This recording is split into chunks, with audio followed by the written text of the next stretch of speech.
Halo YouTube, kembali lagi dengan channel Ilmu Gunung. Saya harap teman-teman selalu sehat ya.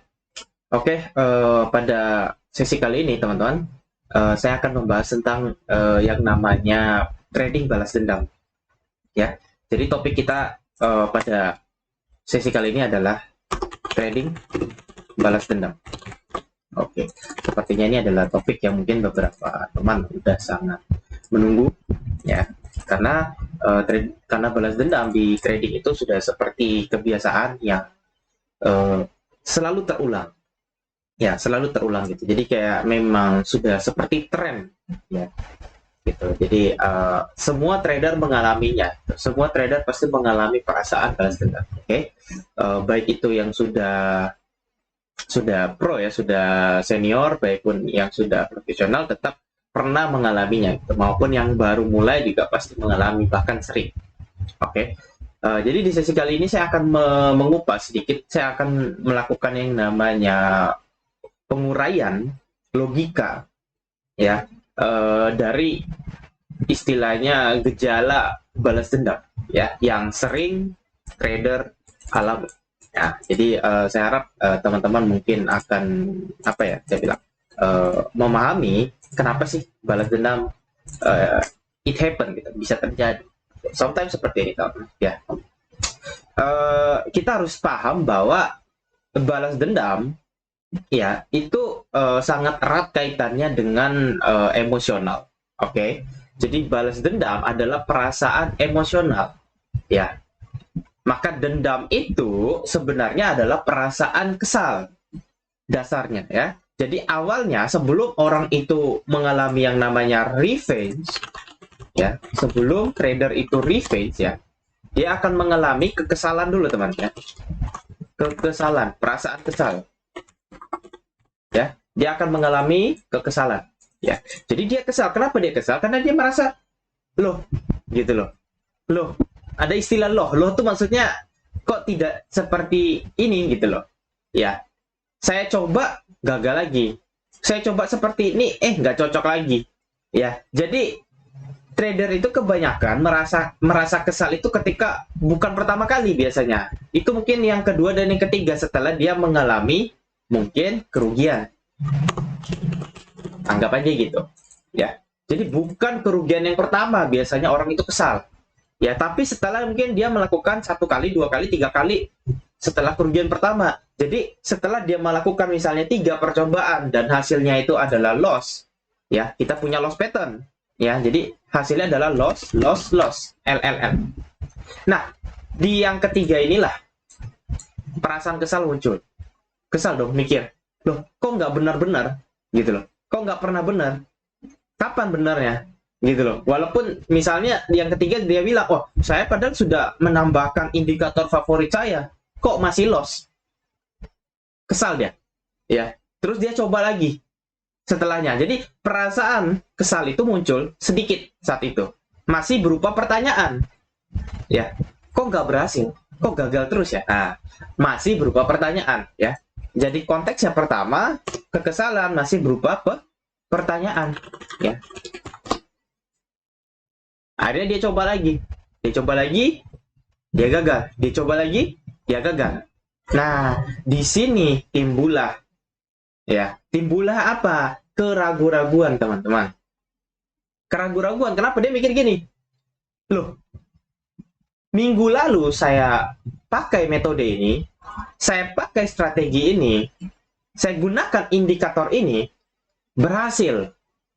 Tapi kok minggu ini saya rugi terus? Semakin besar karena pertanyaan tadi itu sudah punya benang merah yang banyak, sudah mulai dibandingkan. Nah, ini awal mulanya, ya, sudah terjadi perbandingan, ya, yang dimana dalam trading itu kita sudah bilang bahwa yang terjadi di masa lalu nggak menjamin yang terjadi di masa depan.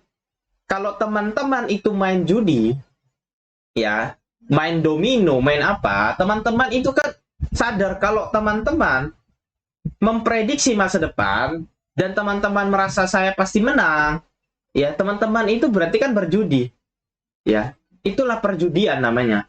Sedangkan trading ini bukan perjudian.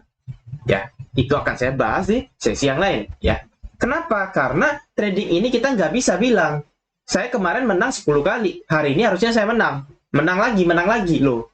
Kalau seperti itu, ya saya rasa tombol stop loss itu nggak akan ada di aplikasi. Kenapa? Ya karena orang bisa menang terus. Tombol stop loss itu akan hilang, teman-teman. Nih, tombol stop loss. Ya. Input stop loss, input TP itu akan hilang. Kenapa? Ya karena ngapain dipakai? Karena logiknya ketika kita berpikir bahwa 10 kali kemenangan yang terjadi di masa lalu akan terulang lagi di masa depan, ya stop loss-nya dihilangin aja dong. Ya. Tetapi stop loss tetap ada tombolnya. Nah, berarti logika itu nggak berlaku. Gitu. Akhirnya tadi perbandingan yang pertama itu dari hasil performa kita di minggu lalu, lama-lama merembet kemana? Merembet ke market. Akhirnya ngomong, gini dia ngomong, marketnya error nih. Udah masuk ke sini nih, ya. Marketnya error, dia bilang. Ya, ini market minggu ini nggak enak. Anomali dia bilang. Ya, nggak bisa dibaca, marketnya lagi kacau, anomali. Ya, jangan-jangan saya dimainin sama market maker nih. Nah, jangan-jangan ini scam nih, dia bilang gitu, mikir dalam hati kan. Sudah mulai bertanya dia udah nyari siapa yang saya salahin. Nah, jadi awal dari balas dendam itu pertama dia kesal dulu. Ya, kekesalan ini berawal dari pertanyaan sepele. Kenapa? Baru dibandingkan. Akhirnya setelah dibandingkan, dia mulai cari siapa yang salah. Ya, siapa yang salah? Karena siapa? Di sini dia sudah mulai nyari. Oh, siapa nih kambing hitam kita nih? Ya, kambing hitam lah, kambing merah, terserah lah ya. Ya, siapa nih yang salah? Dia mikir lagi. Saya sudah mencoba segala macam cara, tetap gagal. Ya, jadi ibarat kata nih, teman seperti ini, teman-teman lagi tinggal di Jakarta. Jakarta kota yang macet. Oke. Teman-teman mikir, wah, saya udah pakai mobil BMW nih, saya udah pakai mobil BMW nih. Tetap macet. Ya udah saya ganti Lamborghini, macet juga. Saya ganti lagi Ferrari, macet juga. Ya, akhirnya apa? Dia ganti pakai Avanza aja. Macet juga. Nah, coba tahu dari awal saya pakai Avanza aja, dia mikir kayak gitu langsung kan. Ya, akhirnya dia nyalahin, wah ya macet nih apa nih, gara-gara apanya nih gitu. Jadi contoh seperti itu. Jadi mencoba mencari kesalahan gitu loh. Ya padahal sebenarnya kondisinya memang seperti itu. Apa yang bisa diubah gitu loh. Kalau lagi macet ya macet. Mau kamu pakai apapun, mau pakai segala macam yang menurut kamu itu benar, kalau lagi macet ya macet gitu. Kamu nggak bisa merubah keadaan itu. Gitu. Kalau lagi loss ya loss gitu. Kalau lagi salah ya salah gitu. Ya terkadang pemikiran mereka seperti itu, diganti, dikiranya bisa merubah keadaan, gitu loh. Padahal bukan itu solusinya. Ya, akhirnya yang sekarang terjadi premisnya adalah market yang salah. Ini adalah premis kita, market yang salah. Oke. Akhirnya karena dia nyalahin market, disitulah timbul balas dendam. Kenapa? Ya karena dia udah tahu yang salah market. Kita sudah punya subjek. Sudah ada subjeknya. Ya, sudah punya subjeknya. Akhirnya apa? Si retail ini, si traders ini dia mencari cara. Oh, gimana gue caranya ngalahin market? Gimana market ini bisa saya taklukkan? Jadi udah kayak perang nih. Nah, disitulah dia udah mulai fokus menyusun rencana untuk menghancurkan market. Buyar dia. Buyar. Kenapa saya bilang buyar? Karena, loh, kenapa kamu malah seperti itu? Padahal di awal kamu nggak mikirin seperti itu. Awalnya hanya kesal. Awalnya hanya bertanya kenapa rugi ya. Sekarang malah seperti ayo kita perang dengan market. Nah, disitulah revenge, adrenalin, the dopamin itu akan naik, hormon itu. Ya, hormon yang memberikan istilahnya intuisi, tapi itu salah juga gitu loh. Yang dimana hormon itu bilang sama diri kita secara tidak langsung, pokoknya kamu hari ini kamu harus deposit besar-besar. Ya, dan kamu harus buka lot besar. Ya, hari ini kita kalahkan market. Ya, hari ini kita bom marketnya dengan leverage yang besar. Dia mikir seperti itu. Ya, akhirnya apa? Dia coba, dia makin rugi. Besok dia balas dendam lagi, makin rugi. Ya, jadi istilah orang tuh kalau dalam zaman kerajaan dulu ya, balas dendam itu ya tidak akan menyelesaikan masalah. Kenapa? Ya kayak pembunuhan gitu ya, kayak zaman kerajaan dulu kan saling bunuh, ya kan? Yang ini bunuh yang ini, kerajaan yang ini bunuh yang ini. Akhirnya apa? Dendamnya itu kan sampai keturunan gitu, sampai turunan-turunan, sampai aliansi-aliansinya itu ikut gitu loh ya. Jadi istilahnya itu kan gara-gara dendam itu loh. Ya, kayak saling makan gitu loh. Nah, nggak guna gitu, nggak ada endingnya. Ya, akhirnya si traders ini nyerah. Nyerah dia dong. Dia nyerah. Kenapa dia nyerah? Capek. Dia sadar bahwa market ini kok nggak bisa dikalahin, dia sadar. Kapan dia sadar? Biasanya sudah bangkrut baru sadar. Ya, kalau dia nggak bangkrut biasanya ada mentor yang pukul kepalanya dari belakang. Ya, itu kalau saya biasanya kayak gitu. Dari belakang saya pukul langsung. Kenapa? Biar sadar. Ya, biasanya kan kalau kita pukul dari depan dia tahu kita mau pukul. Kalau dari belakang biasanya dia kaget. Nah, di situ baru dia sadar. Kita berikan dia efek shock, efek kagetan. Biar dia sadar, loh, kok kenapa saya dipukul? Nah, berarti ada yang salah, misalnya kayak gitu. Ya. Nah, akhirnya bagaimana cara kita keluar dari masalah this kind of revenge? Ya, ini adalah suatu paradoks itu ya. Jadi balas dendam itu kan paradoks. Dibilang sembuh nggak juga, pasti bisa muncul lagi, misalnya kayak gitu. Ya. Nah, yang pertama harus teman-teman ketahui bahwa jangan menyalahkan market.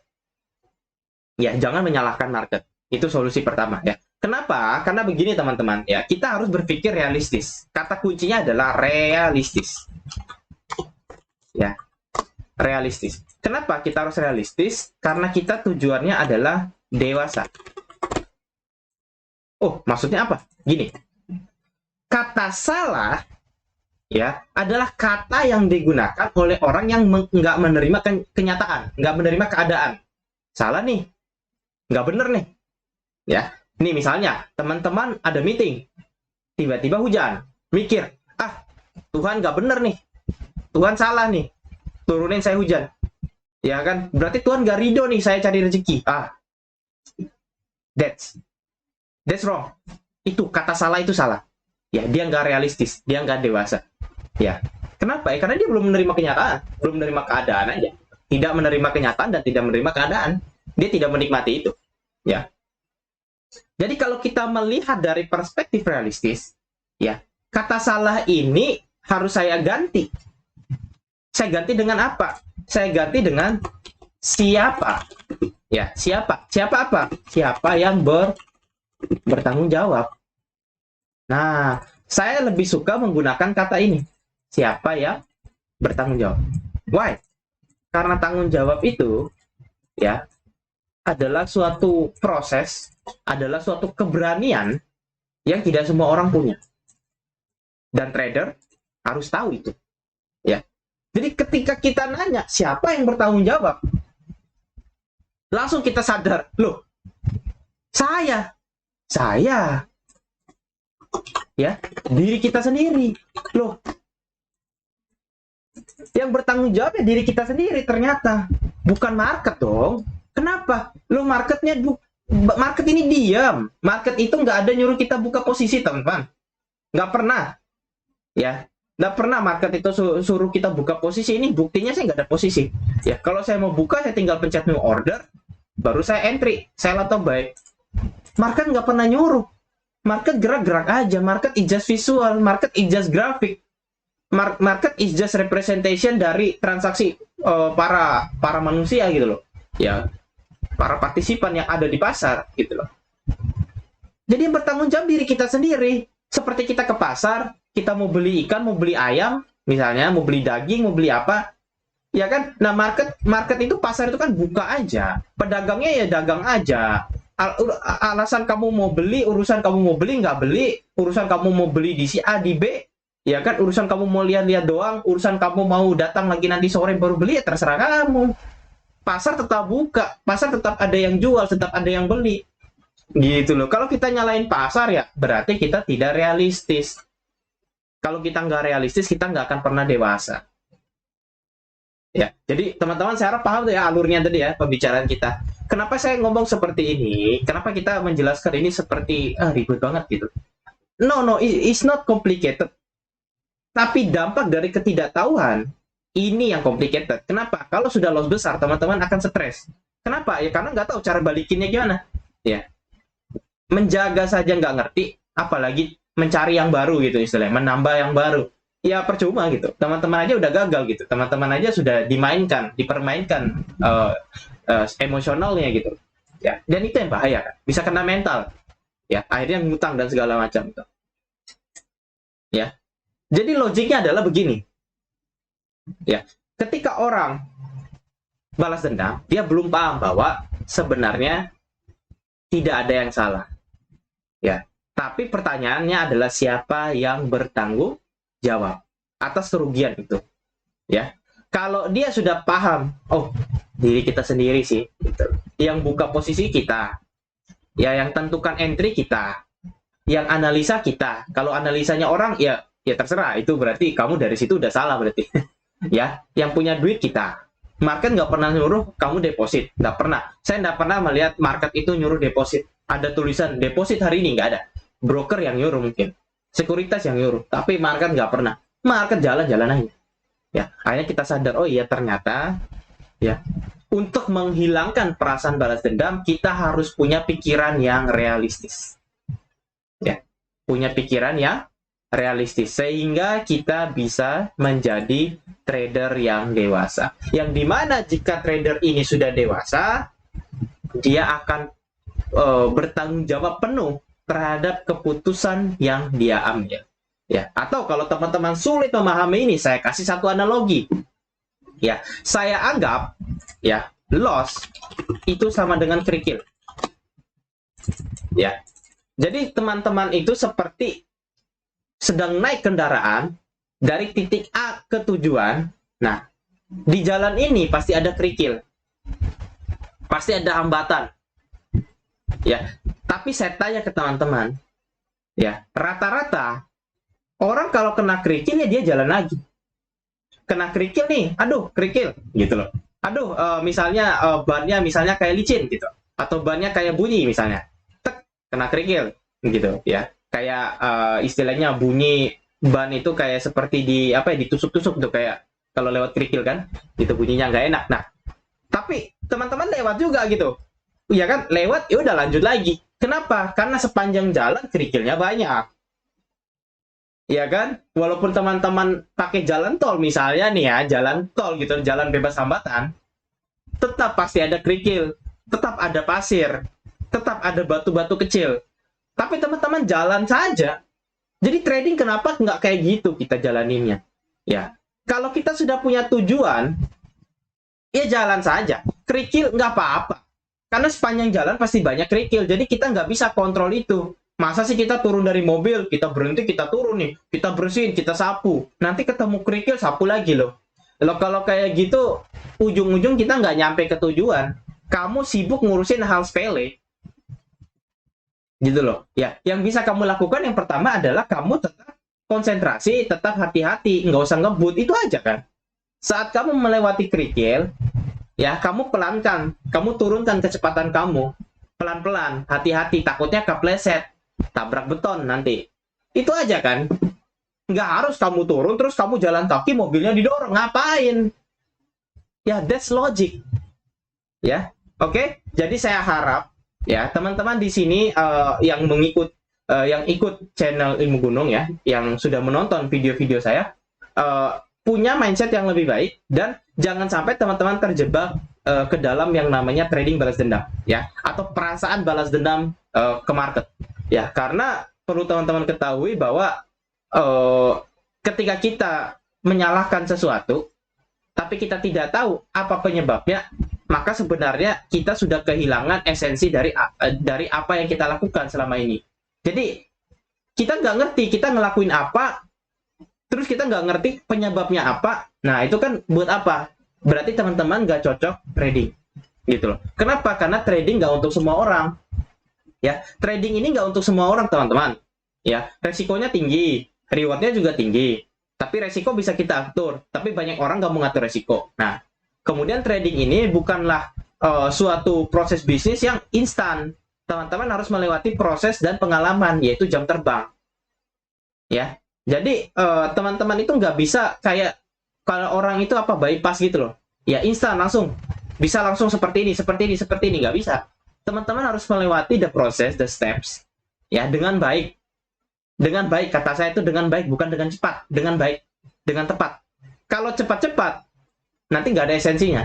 Gitu, oke? Saya harap teman-teman bisa mengambil pelajaran, teman-teman bisa menambah ilmu teman-teman, dan teman-teman bisa meningkatkan istilahnya psikologis teman-teman ya, emosional teman-teman, sehingga teman-teman bisa menjalani trading dengan baik dan tidak ada perasaan balas dendam, ya, karena yang namanya sesuatu sudah terjadi, ya nasi sudah menjadi bubur, ya kan, apalagi kalau buburnya sudah tumpah, ya mau apa lagi, ya kita tetap jalani aja kehidupan, jangan sampai kita terjebak dalam propaganda psikologis, yaitu yang dimana manusia banyak sekali tidak menerima kenyataan, walaupun kenyataan itu sebenarnya adalah tujuan dari Tuhan, ya, kenyataan adalah tujuan dari Tuhan, ya, makanya cintailah takdirmu walaupun itu kejam, ya. Jadi itulah satu quote yang bisa saya berikan, ya. Semoga teman-teman ingat, ya. Jadi kita harus menerima kenyataan yang terjadi, walaupun itu pahit, walaupun itu kejam, walaupun itu memberikan dampak ke dalam diri kita sangat tidak enak, ya. Tapi kita harus menerima bahwa oke, yang salah saya harus bertanggung jawab dan saya harus memperbaikinya di masa depan. Oke, thank you sama teman-teman. Sampai jumpa lagi di sesi ilmu gunung berikutnya. Bye bye.